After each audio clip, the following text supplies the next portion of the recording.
Então, hoje eu vou estar falando sobre um fenômeno chamado raio-bola, que é um fenômeno que acredita-se que seja uma ocorrência após a queda de um raio. Parece que 5% só da população humana um dia presenciou esse fenômeno. E dizem, né, algumas pessoas, que essa bola que se forma no momento em que o raio cai, em algumas vezes, não é sempre, por alguma ocasião, essa bola, ela, ao lugar que ela chegar, ela acaba, se ela explodir, né, ela acaba causando muitos danos. E após essa explosão, as pessoas costumam sentir cheiro de enxofre. Então, esses depoimentos podem ajudar a ciência a coletar evidências para poder trabalhar os próximos estudos acerca dessa desconhecida, desse desconhecido fenômeno. Então, o que acontece? Nós sabemos que o raio ele cai na velocidade da luz, né? Por isso que quando que você escuta o trovão muito depois que o raio caiu. As pessoas costumam gritar pelo trovão, mas o raio já caiu faz tempo. Então, quando ele cai, parece que eu não sei se existe outro fenômeno que consegue fazer isso. Um material elétrico que atravessa o céu, né?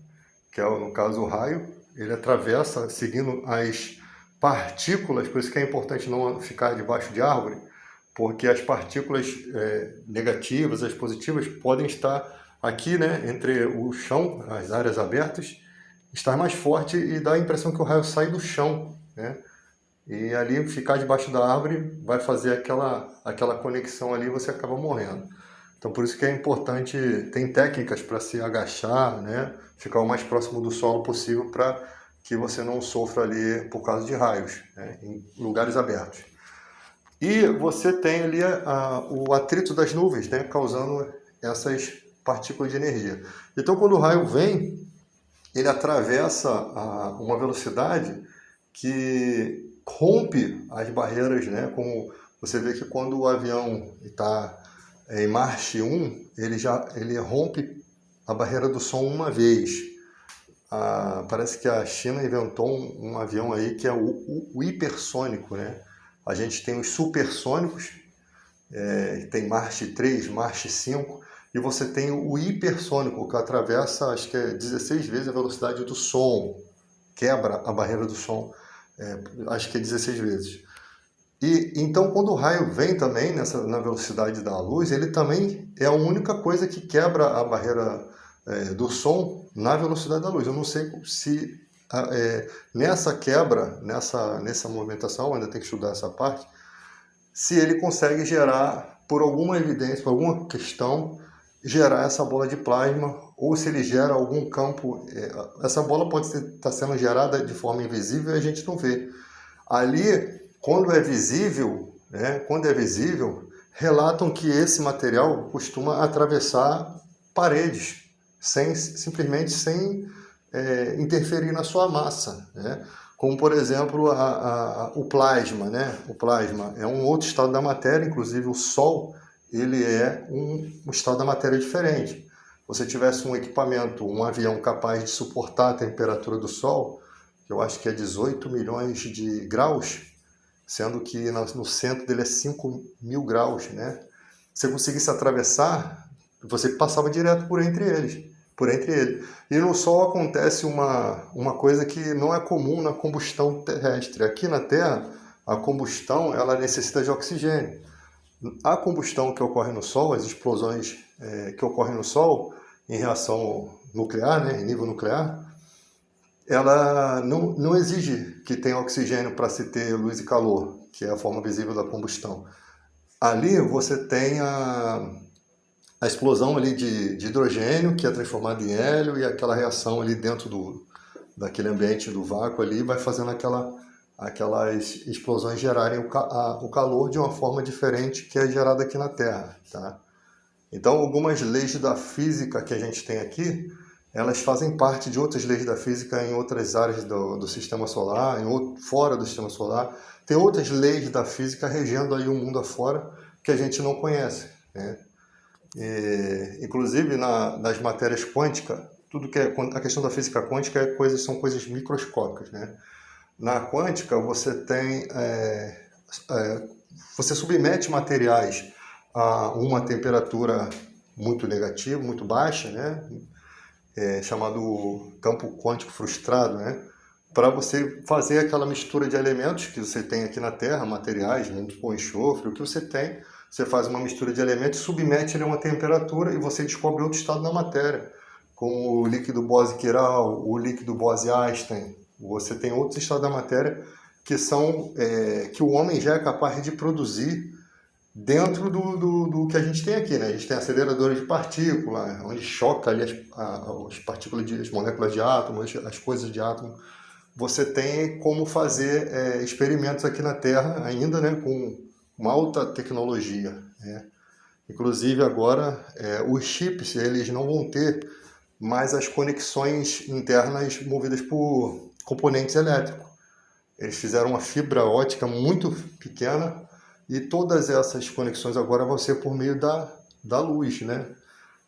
Isso é a forma básica da gente entender como está a tecnologia. Só que o problema, que eu falei no outro vídeo, é que quando você tem um chip que funciona com velocidades ali movida com luz, né? Com luz, que é muito mais rápido, o sistema externo que vai receber aquela informação ainda é elétrico.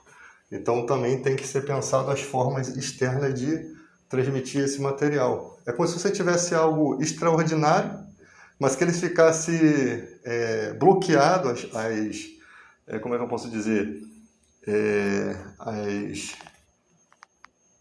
os benefícios dele, né, estivessem bloqueados, a tecnologia dele estivesse estagnado, porque fora daquele material, o material que está fora não consegue acompanhar aquela tecnologia ali, né, como se fosse dessa forma. Então, a gente tem que estudar muito a natureza, muitos outros elementos, porque a gente tem coisas muito estranhas na natureza, né? Você tem aí o camarão pistola, que ele dá uma patada na água lá, aquela garrinha dele, quando dá uma patada, gera-se uma bolha, né, que aquece a 4.000 e poucos graus. É quase a temperatura do Sol numa parte do Sol, né, que é 5.000 graus. O Sol, na totalidade, é 18 ou 15 milhões de graus Celsius. Mas tem uma área, né, eu não sei se é o centro dele, que é 5.000 graus. Imagina um camarão pistola, ele consegue fazer isso com uma simples patada, que é um dos animais que eu considero mais extraordinário que eu já vi. Nunca vi isso. Um bichinho daquele fazer uma coisa tão extraordinária e aquecer a água a 4.000 graus, 4.000 e poucos graus. Além de o barulho que ele faz ali, quando ele gera aquela bolha, pode ser detectado pelos sonares da marinha, né, os submarinos. Ou seja, a gente precisa muito estudar, que existe muita coisa aí que a partir daquilo ali você tem certos princípios, né? Então, essa esfera aqui, que ainda não se entende bem como é que funciona, ela precisa ser estudada, ela precisa achar outros fenômenos semelhantes, né? E ali as observações que a ciência vai fazendo e vai tomando conclusões, vai criando teorias a respeito daquilo. Você não sabe quantos graus de temperatura tem aquilo, você não sabe que tipo de eletricidade, que tipo de matéria, estado da matéria aquilo ali está. Então, quando você vê uma coisa dessa, você não pode se aproximar. Porque senão tu vai ter pode ser a sua vida dizimada ali. A sua vida pode pode escorregar de você ali, né? Naquele momento que você está ali. Então, ver uma situação grave, mete o pé, né? O ser humano ele é meio inconsequente, né? Você já tinha um vídeo dos caras lá tentando fechar um caminhão que já tinha rompido ali o gás, né? Que o gás está comprimido ali dentro, então são milhões de metros cúbicos de compressão. Quando abriu aquilo ali, irmão, não tem mais como fechar. A tua vida é mais importante. Mas às vezes o cara tá tão no automático que ele acaba desprezando a vida. A preocupação dele com o elemento lá da empresa, dos prejuízos que a empresa vai ter, faz ele colar a placa. Ele não entende que o fator vida é mais importante, né? Então você viu um caminhão de combustível trombando, afaste-se o mais longe possível com a sua família.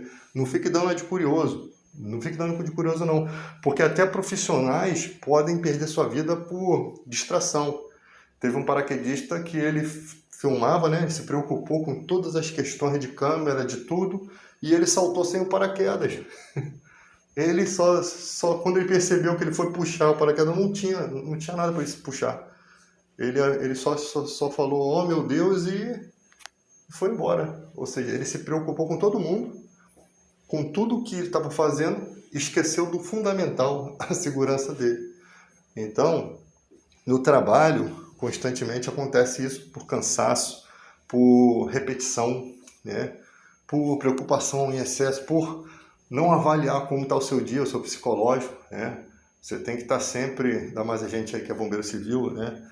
Ou os bombeiros militares também, ou a galera que trabalha sempre, essas galera aí, bombeiro militar tá sempre mais ativo aí na rua aí e pega situações totalmente diferentes. Ele não pode chegar na edificação e não procurar entender quais as lojas, tá uma loja pegando fogo, mas o que tem naquela outra loja do lado ali? O que tinha ali dentro? Ele não pode sair entrando sem antes dar uma estudada no material que tem ali, né? Aí tem um vídeo na internet, os caras jogaram água num lugar que tinha elementos pirofóricos, né? Magnésio. Aí deu aquela explosão toda lá. Então, a gente tem que tomar certos cuidados e conhecer, saber o que a gente está fazendo antes de fazer. Naquele edifício Joelma, muita gente não ia morrer e se jogou. O desespero faz as pessoas tirarem a própria vida, né?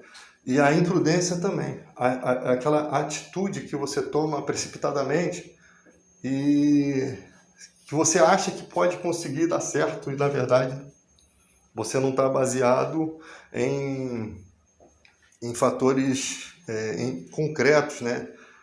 Você não está baseado em uma informação concreta de que aquilo vai dar certo.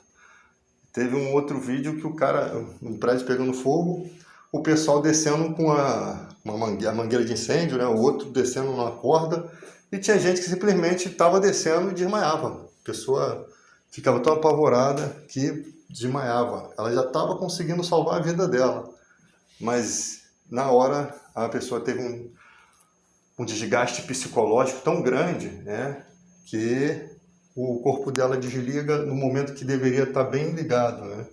Então, cada situação, cada ser humano, ele funciona de forma diferente. Às vezes, no problema, o cara tem uma adrenalina tão alta que ele consegue fazer coisas extraordinárias também, né? Ou também cagar tudo, fazer uma coisa que não caberia ali naquele momento. Então, tudo tem que avaliar a cena, verificar, entendeu? O que importa é você, a sua vida e a vida da tua família, primeiramente. A vida da vítima, você não pode colocar a tua vida totalmente em risco para salvar o outro, não. Você tem que primeiro cuidar da sua segurança, da segurança dos seus que estão contigo, os seus companheiros de trabalho, para depois você avaliar a segurança daquela vítima, né? Fica a dica aí.